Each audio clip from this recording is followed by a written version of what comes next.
Perjuangan tak sia-sia Delia. Penulis Tuti Nonka, narator Hanifah Abu Marzuki.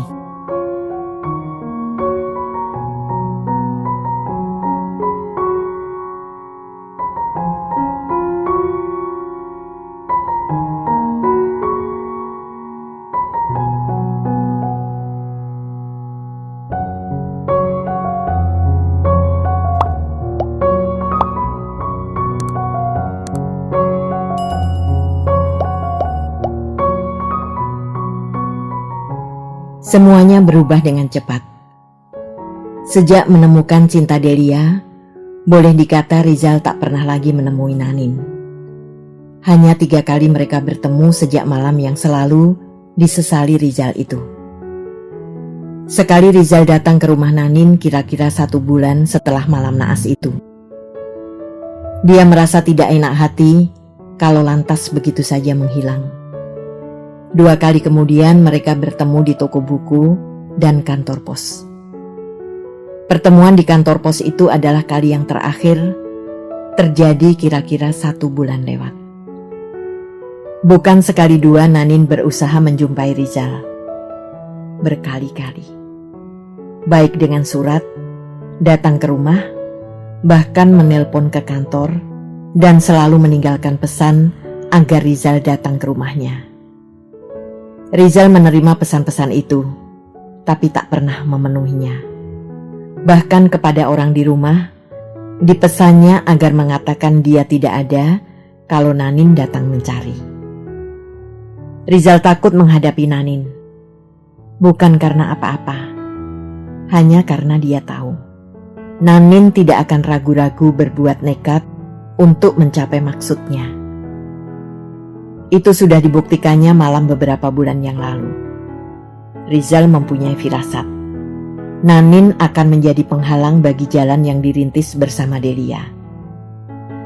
Firasat itu pula lah yang menyebabkan Rizal sedapat mungkin menghindari pertemuan dengan Nanin. Sore itu sepulang dari kantor, Ita menyambutnya di pintu samping. Ada sedikit kegelisahan terpancar dari wajahnya.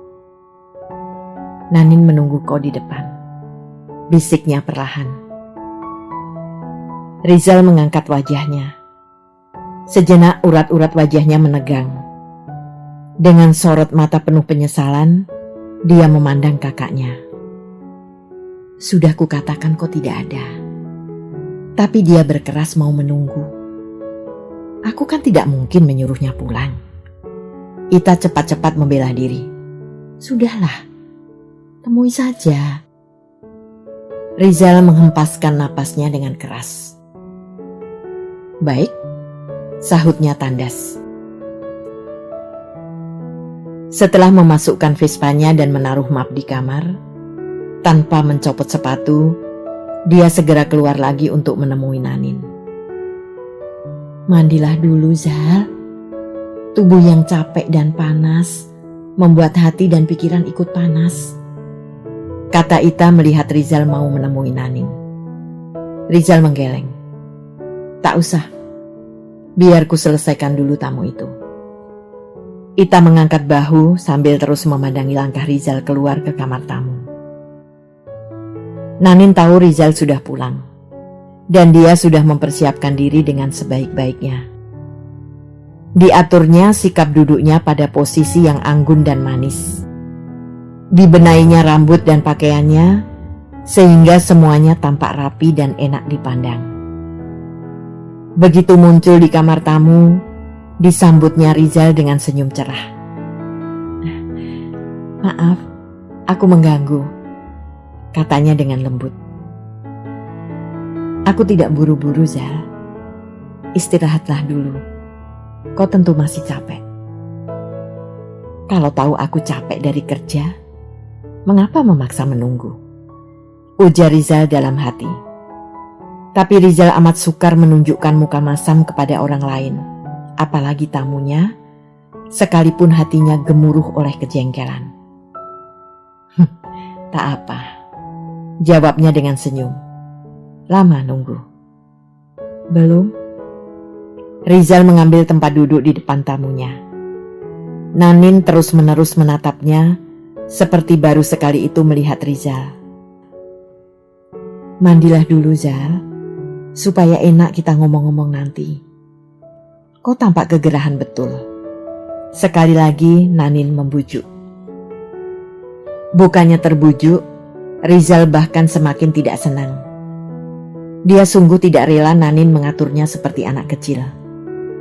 Tentu lain tanggapannya kalau Delia yang menyuruh. Tapi Nanin sungguh mati dia tidak suka. Sudahlah, langsung saja kita bicara. Ada apa? Kelihatannya serius betul, katanya dengan tidak sabar. Sejenak Nanin berdiam diri. Memang serius, katanya kemudian dengan perlahan. Terutama bagiku, masa depanku. Rizal menunggu kalimat Nanin selanjutnya dengan tidak sabar. Kau tak pernah lagi ke rumahku sejak 3 bulan terakhir ini. Pesan-pesanku juga tidak kau pedulikan, kata Nanin perlahan. Dipandangnya Rizal dengan lembut. Aku sibuk sekali, Nin. Teman sekerjaku pada cuti. Pekerjaanku bertumpuk-tumpuk, sahut Rizal dengan berat. Aku tahu. Nanin mengangguk. Tapi aku tahu pula, kau pandai mengatur waktu, sehingga masih sempat setiap minggu pergi dengan Delia. Rizal membuka mulut untuk menjawab, tapi Nanin cepat-cepat menyambarnya. Dia sudah menjadi milikmu sekarang, bukan? Aku tahu kau cinta padanya. Barangkali dia pun cinta padamu. Tapi Zal, kau tak dapat melupakan aku begitu saja. Rizal diam menatap Nanin lurus-lurus. Zal, kita harus menikah secepatnya. Nanin mengucapkan kalimatnya dengan lambat dan jelas, kata demi kata. Pandangan Rizal seperti patung tembaga, tajam dan keras menembus langsung wajah Nanin. Kau tak bertanya mengapa, Zal? Kau sudah tahu dan menyadarinya. Suara Nanin pelan setengah berbisik, tapi tandas dan menekan. Tidak usah berputar-putar lagi, Nin. Katakan saja apa maumu, sahut Rizal dengan suara rendah. Nanin tersenyum, senyum manis yang melapisi kelicikan di belakangnya. Kau tentu tidak akan lupa malam 3 bulan yang lalu itu, bukan ya? Malam yang indah dan penuh kemesraan. Malam yang membuahkan cinta kasih. Buah itu sekarang mulai tumbuh, Zal, dalam rahimku. Sekarang umurnya telah jalan 3 bulan. Kau tak dapat melepaskan diri darinya. Kau ya, kau yang menanamnya. Kau pula yang harus memetiknya. Nanin mengakhiri kalimatnya dengan helaan nafas penuh kemenangan. Rizal terhenyak. Rasanya keempat dinding ruang tamu itu menyempit dan menghimpit tubuhnya. Dadanya sesak. Berkubik-kubik asap pekat seperti memenuhi rongga paru-parunya, membuat dia tidak dapat bernafas. Kemungkinan itu bukan tak pernah dipikirkan oleh Rizal. Bayangan buruk itu pula lah yang seringkali membangunkan Rizal dari tidurnya pada tengah malam, membuat gemetar dan berpeluh. Segala upaya, dalih-dalih pembenaran dikumpulkannya untuk mengusir kejaran bayangan buruk itu. Delia banyak membuatnya melupakan Nanin, tetapi bayangan buruk itu tak pernah benar-benar lepas dari pikirannya. Dan sekarang, dia benar-benar menyergap Rizal. Rizal terpaku di kursinya. Jari-jarinya mencengkeram tangan kursi, hampir-hampir merobekkan alas pembungkusnya. Bibirnya merapat, membentuk garis lurus yang tajam. Aku tak percaya, desisnya dengan napas menghempas. Kau tak percaya ya? Perlukah Dokter Gunawan kupanggil untuk memberi keterangan padamu? Aku hanya sekali melakukannya. Suara Rizal mengeras. Tidak diperlukan 100 kali untuk membuat janin itu tumbuh, Zal. Kelembutan suara Nanin sedikit demi sedikit melenyap. Sekarang kelihatan suara aslinya. Rizal sadar sekarang apa artinya semua itu. Dia harus menikahi Nanin dan meninggalkan Delia. Meninggalkan Delia? Ya Tuhan, cinta yang sedemikian rupa didamba dan diperjuangkannya. Delia. Kesadaran itu membuat kemarahan Rizal meledak. Wajahnya keras. Ditatapnya Nanin dengan tajam tanpa ampun. Bibirnya pucat memutih. Sejak semula aku sudah berpikir, kau perempuan yang berbahaya. Persahabatan yang kau tunjukkan padaku palsu, licik. Kau menjerat aku ketika aku mengalami kesusahan. Sungguh menyesal aku bertemu dengan Munin. Rizal mengepalkan kedua tinjunya keras-keras. Dimanapun juga, laki-laki tetap sama saja. Cuci tangan setelah nafsunya terpenuhi. Kau tidak dapat ingkar, Zal. Tetangga sebelah melihatmu pergi dari rumahku pada pagi buta. Dan aku tak pernah menjeratmu. Kau yang merayuku, memaksa aku melayani kemauanmu. Balas Nanin tak kalah keras. Apa kau bilang? Suara Rizal menggelegar. Seperti beruang mengamuk. Seperti itu pula Rizal bangkit dari kursinya, menghampiri Nanin dengan satu gerakan yang sangat cepat. Tangannya yang berat menampar pipi Nanin dengan keras. Nanin menjerit. Kepalanya tersentak ke samping. Rizal tidak tanggung-tanggung memukulnya. Tak peduli lagi leher Nanin bisa patah oleh tenaganya yang besar. Ayo, katakan sekali lagi aku yang memaksamu. Desis Rizal dengan napas tersengal. Nanin terguguk. Kelima jari tangan Rizal membekas merah di wajahnya, meninggalkan rasa pedih dan panas yang amat sakit.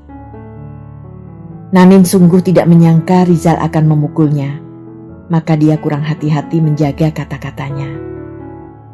Selama ini, Rizal dikenalnya sebagai seorang pemuda yang lembut hati dan tak pernah bersikap kasar.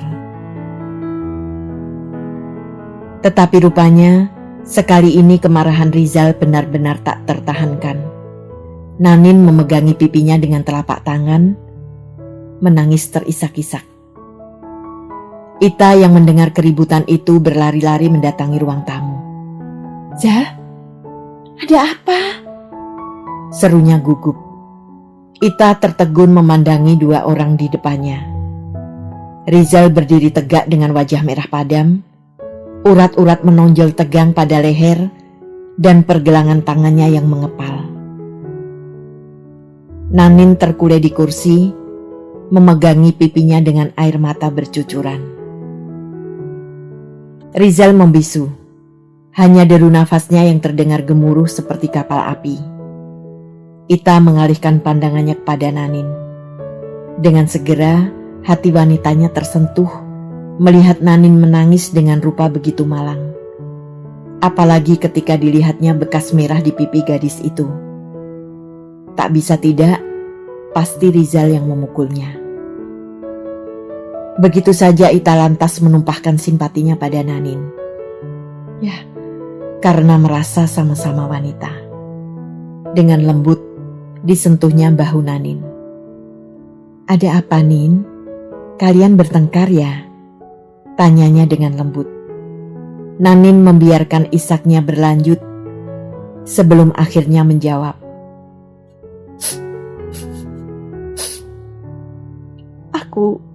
Aku hamil dan Rizal marah lalu memukulku. Suaranya tersendat. Tangan Rizal mengejang mendengar jawaban Nanin yang tidak adil. Untung masih sempat ditahannya sehingga tidak melayang menampar wajah Nanin sekali lagi. Ita terpana. Napasnya serasa terhenti di kerongkongan. Dengan mata terbeliak lebar, ditatapnya Rizal yang menghujamkan pandangannya keluar jendela. Pengakuan Nanin sungguh-sungguh mengejutkan Ita. Hampir-hampir tak percaya. "Betul, Ja?" bisiknya dengan ragu, setengah ketakutan. Rizal tak menjawab. Bahkan dia membalikkan tubuh dan melangkah panjang-panjang ke ruang dalam. Ita tercenung. Nanin hamil karena Rizal? Ya Tuhan. Rasanya tak mungkin. Dia kenal adiknya sejak kecil. Dia kenal betul siapa Rizal. Sekalipun bengal dan kadang-kadang melanggar nasihat orang tua, tapi Rizal selalu memegang teguh moral dan ajaran agama. Rizal tahu memilih-milih antara kenakalan yang masih bisa dimaafkan dan mana yang benar-benar tidak boleh dilanggar. Tetapi Nanin tentu bukan bukti kosong. Nanin tentu tidak berani mengaku aku kalau memang hal itu tidak terjadi. Ita menelan ludahnya dengan susah payah. Dipandangnya Nanin yang masih saja terisak. "Kau sungguh hamil karena Rizal, Nin?" tanyanya meyakinkan. "Demi Tuhan, Mbak. Aku bersumpah. Mbak, aku takut memikirkan masa depanku. Bagaimana kalau Rizal tetap tidak mau mengakui bayi yang kukandung ini anaknya?" Nanin meratap. Ita menggigit bibir. "Aku akan membantumu, Nin. Aku akan mendesak Rizal supaya segera menikahimu. Tapi sekarang, sebaiknya kau pulang saja dulu. Aku akan bicara dengan Rizal," katanya dengan hati masgul. Nanin mengangguk.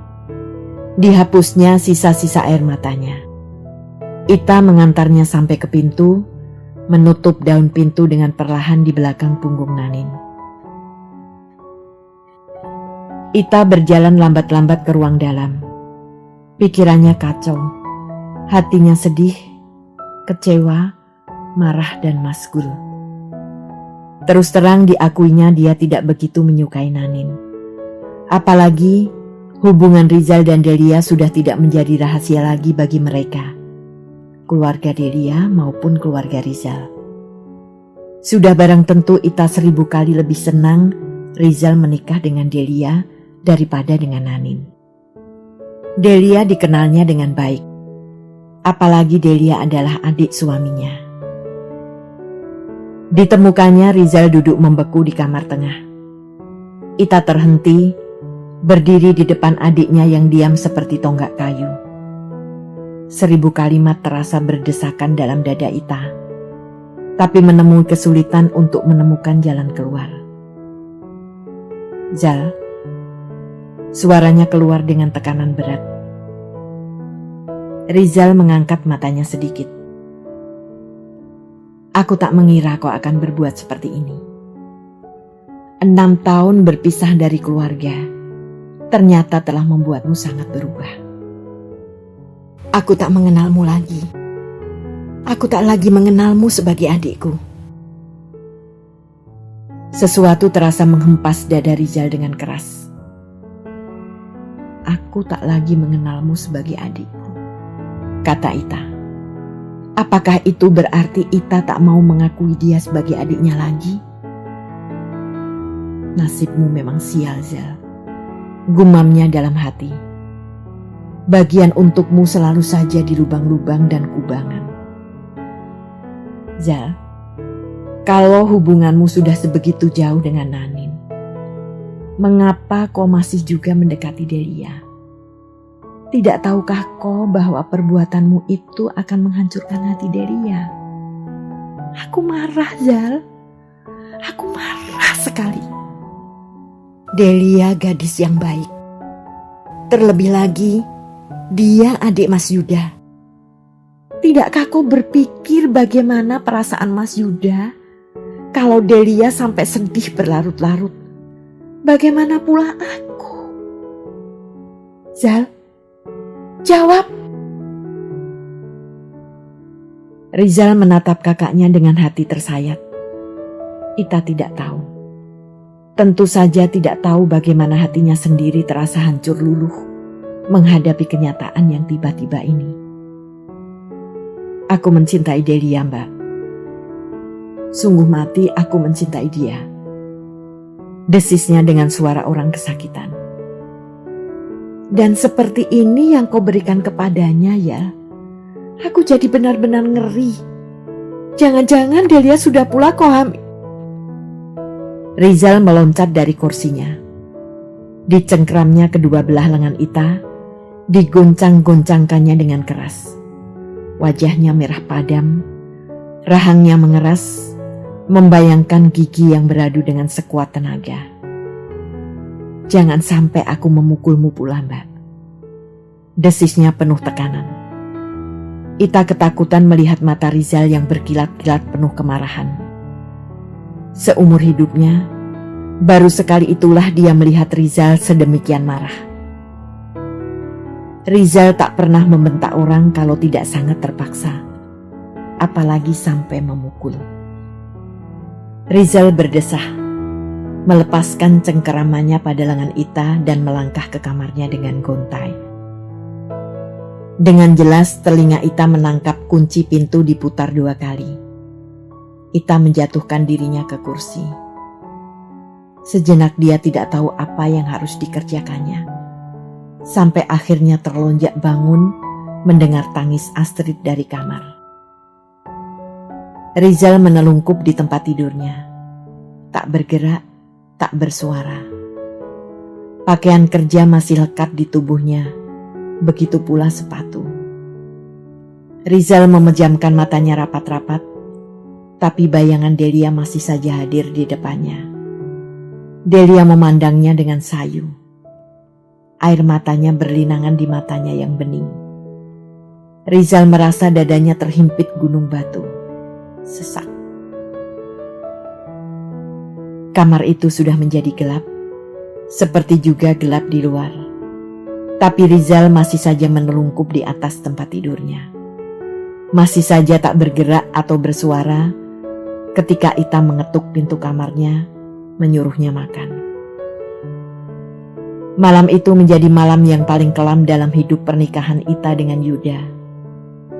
Yuda tercenung saja mendengar cerita istrinya, tak bisa berkata apa-apa. Aku malu padamu, Mas Yuda. Aku tak tahu lagi bagaimana menghadapi Delia setelah ini. Keluh Ita ketika mereka tinggal berbaring berdua di kamar. Aku pun tak menyangka akan berakhir seperti ini. Tapi sudahlah. Barangkali memang sudah takdir harus demikian. Kita berdoa saja, mudah-mudahan Delia tabah. Mudah-mudahan Rizal memperoleh kebahagiaan bersama Nanin. Sahut Yuda menghibur. Ita mengangguk saja. Tapi mengangguk tak selalu berarti ikhlas dan menerima.